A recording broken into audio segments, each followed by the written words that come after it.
This video is about a young man by the name of Davionne McRoberts, who is a St. Louis rapper who goes by the name of Woozy the Goat. He is accused of murdering his grandparents, and then he walked into the psychiatric ward of a hospital covered in blood. Prosecuting attorney Mike Woods says that around 1:55 p.m., Davionne had some sort of mental breakdown and shot his grandparents.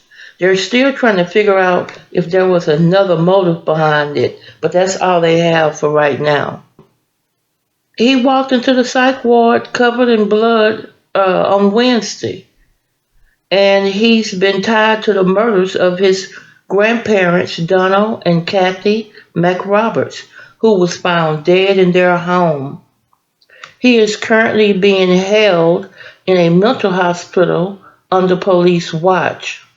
Davionne's rap persona, Woozy the Goat, has a very small social media following and appears to have dropped some songs on SoundCloud, but he's not just well known like that.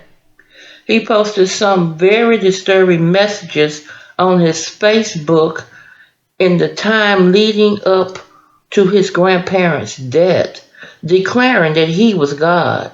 He says, "Who wanna die today? Y'all don't believe? Come show me I'm not God." He wants to be God. He says, "Hey, I really am God, truly, everyone. I'm trying to help you all, but I came to terms y'all got too comfy in hell.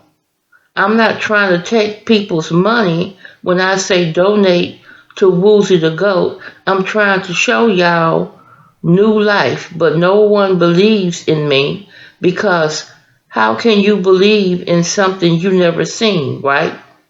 If God was calling you, would you pick up the effing phone? No, you all ignore me, and I'm trying my hardest to show you all. Please help me. Show you all. Please. Woozy the Goat. Those who do, I'm making a list. I will bless those who truly do believe, not those who try to come around after listening to me. I'm God. I'm telling you the truth, nothing but the truth." I mean, I don't know what made him kill his grandparents, and I'm sure they were probably the ones that was really helping him. Anyway, this is the story. You can find the article and the rest of the story out there on TMZ. I haven't found it on any major news channels at all. Now, there's the RFT, the Riverfront Times, stated that he referenced the killings as a sacrifice before he killed his grandparents. Welcome to Straddled Events. On this channel, we bring you the truth. Sometimes the truth is quite ugly, unbearable, and you just don't want to deal with it. But on this channel, you're gonna get it anyway. You are straddled the fence of good versus evil, right versus wrong. And on this channel, we're gonna tell you to do better.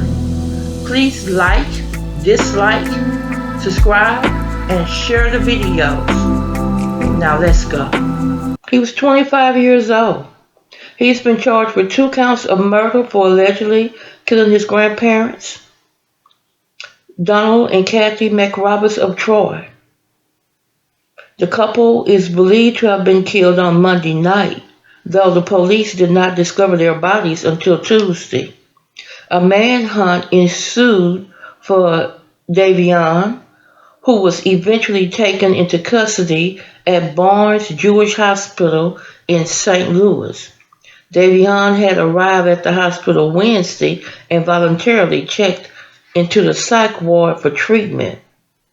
The McRoberts murder has received significant media attention owing to the gruesomeness of the slayings, the familiar suspect, and the fact that Davionne previously released music online under the persona of Woozy the Goat. The investigation into the details of Donald and Kathy began on Tuesday when family members requested a welfare check on the couple. Donald was in his early 70s and Kathy was 58. Officers with the Troy Police Department arrived at their home on Ernest Street, not far from the small town's main street. Inside the home, they found Donald and Kathy dead of apparent gunshot wounds with spent shell casings on the ground around them. The first clue connecting the apparent murders to their grandson, Davionne, was a piece of mail at the residence addressed to him. Neighbors said they had heard gunshots on Monday night, but at that time thought they were fireworks. A probable cause statement from the Troy Police Department says that in the past 48 hours, authorities have interviewed Davionne himself as well as a man. The RFT is identified only by the initials of TC, who was with Davionne early in the day of the alleged murders. According to the probable cause statement, Davionne and TC ran out of gas at Ameristar Casino early in the day on Monday. After getting gas money, the two men went to a Target to pick up another man identified in police documents only as Africa. TC said that while the three men were together, Davionne said that it was time, which TC interpreted as Davionne saying it was time for him to become famous under the Woozy the Goat. They had no idea he was talking about it was time for him to go and kill his grandparents. Davionne had previously posted rap music to a music sharing social media site called BandLab, where his profile had more than 20,000 followers and his songs more than 500,000 streams. Last month he posted a song called Hush Little Woozy, and in January a freestyle titled Trainer of the Year. Davionne also told the two men he wanted to show them something and was making reference to a sacrifice. TC didn't know what to make of Davionne's words at the time. The three of them drove to Ernest Street where Donald and Kathy McRoberts lived. TC told the police that he, Africa, and Donald sat outside together on the porch of the McRoberts Ernest Street home while Kathy and Davionne were inside.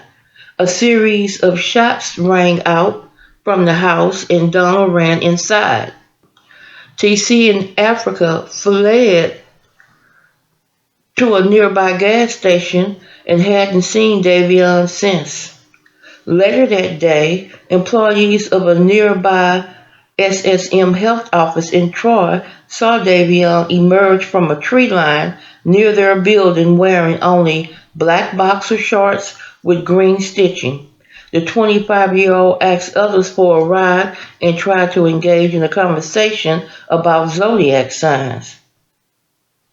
Wow. The Post-Dispatch previously reported that on Wednesday, Davionne arrived at a psychiatric hospital covered in blood, asking to be voluntarily committed.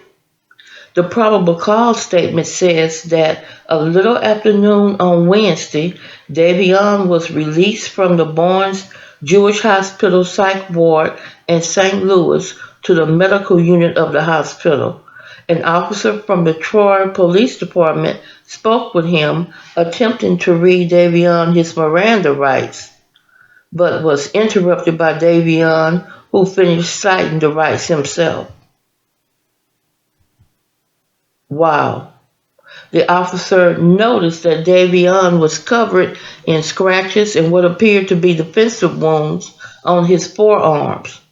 Davionne said some of the scratches were from running outside with no shoes on. Before being placed under arrest, Davionne inquired as to the officer's zodiac sign and said that he was a psychic. Davionne McRoberts expressed how he thinks pedophiles steal innocence, the probable cause statement says. He informed medical staff he has heard voices since he was a child, being advised by his grandmother he was talking to spirits. After being transported to the police station in Troy, Davionne talked to officers there about physical and sexual abuse, though he didn't say who had committed the abuse. He told the officers he was God. A cousin of Davionne's told the police that Davionne had in the past lived on Ernest Street off and on, but more recently had been staying in Moscow Mills. The cousin also said she'd loaned Davionne a white Dodge Grand Caravan on Monday but hadn't seen him since. A white Caravan had been left parked in the driveway of Donald and Kathy's home, which police found when they responded to conduct the initial welfare check. Family members also told the police about alarming social media posts Davionne had made in recent days. In the days leading up to the alleged murder, Davionne had posted, I know, my ears are ringing. It's almost time, but not yet. On another occasion, he had written online, Who wanna die today? Whew. In addition to the 2 counts of murder, Davionne is also charged with 2 counts of armed criminal action. And this is, I got this article from Riverfront Times, RFT. If you want to go over there and take a look at the rest of this article or take a look at their website. This is a sad situation. So you're mad because people don't believe that you are God and you're not. That's just Satan speaking through you. And the fact that no one wanted to donate to your music or to your channel, Woozy the Goat, whatever. This is where we are in the world. I don't know if this is mental health situation or just pure damn evil. Evil, selfishness, and entitlement. May his grandparents rest in peace, and y'all be careful out there in the world.